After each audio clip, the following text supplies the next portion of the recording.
Thyroid जो है हम लोग का बॉडी का एक हार्मोन है जो हमारे थायराइड ग्लैंड से निकलता है। थायराइड के जो बीमारी हैं प्रायतः दो तरह के होते हैं। एक एक इसमें जिसमें कि हमारे थायराइड हार्मोन की कमी हो जाती है जिसे हम लोग हाइपोथायराइडिज्म बोलते हैं, और दूसरे जिसमें हमारे थायराइड हार्मोन का एक्सेस हो जाता है जिसको हम लोग हाइपरथायराइडिज्म बोलते हैं। तो दोनों के सिम्टम्स अलग अलग हैं। जो सबसे कॉमन है वो हाइपोथायराइडिज्म है जिसमें थायराइड हार्मोन की कमी हो जाती है। थायराइड हार्मोन की कमी के बहुत सारे लक्षण हैं। यह प्रायः महिलाओं में देखा जाता है। पुरुषों में भी हाइपोथायराइडिज्म के केस आजकल मिल रहे हैं, लेकिन प्रायः यह औरतों में देखा जाता है। जो हाइपोथायराइडिज्म होता है उसमें कुछ जो उसके सिम्टम्स हैं जो सबसे कॉमन है। सबसे पहला कि लेथार्जी, कमज़ोरी, शरीर में खून की कमी, ठंडा बर्दाश्त नहीं होना, वज़न का बढ़ना, बाल का झड़ना, महीना में गड़बड़ी और बांझपन का भी शिकायत हाइपोथायराइडिज्म में हो सकता है।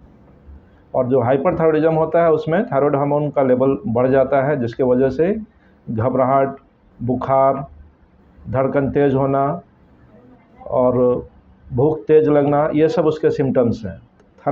हाइपोथायराइडिज्म जो है, हाइपोथायराइडिज्म की वजह से, थायराइड हार्मोन की कमी की वजह से मिसकैरेज का चांस बढ़ जाता है, लो बर्थ वेट बेबी का चांस बढ़ जाता है और महिलाओं को कंसीव करने में दिक्कत होती है। इसलिए थायराइड का सही समय पर अगर आप प्लान कर रहे हैं प्रेगनेंसी के लिए, तो उस प्रेगनेंसी प्लान करने से पहले थायराइड हार्मोन की जांच ज़रूर होनी चाहिए।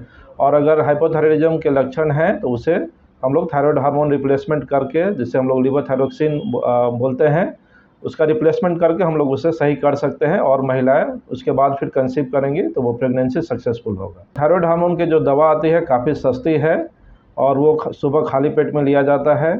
इसमें खाने में जो परहेज़ है, मूलतः हम लोग इसमें मूली, फूल गोभी और बंदा गोभी, जिसे हम लोग कॉलीफ्लावर, कैबेज और रेडिश बोलते हैं, इसका हम लोग परहेज़ करने के लिए महिलाओं को बोलते हैं। थायराइड का जो पहला सिम्टम्स है जो सबसे कॉमन देखा जाता है वो तेज़ी से है वज़न का बढ़ना, थकावट, अनएक्सप्लेन्ड थकावट, जिसका मतलब कारण नहीं है और फिर भी हमें बहुत अगर थकावट लग रही है, महीना में अगर गड़बड़ी है, अगर हमारे बाल बहुत तेज़ी से झड़ रहे हैं, अगर हमें ठंडा बर्दाश्त नहीं होता है, अगर ऐसा कुछ भी सिम्टम्स हमें अगर आता है तो हमें तुरंत डॉक्टर से कंसल्ट करना चाहिए। इसका कोई एज फिक्स नहीं है यूजुअली, लेकिन ये एडल्ट्स में ज़्यादा कॉमन है। 20 से 50 साल कॉमन एज ग्रुप है जिसमें कि हाइपोथायराइडिज्म देखा जाता है।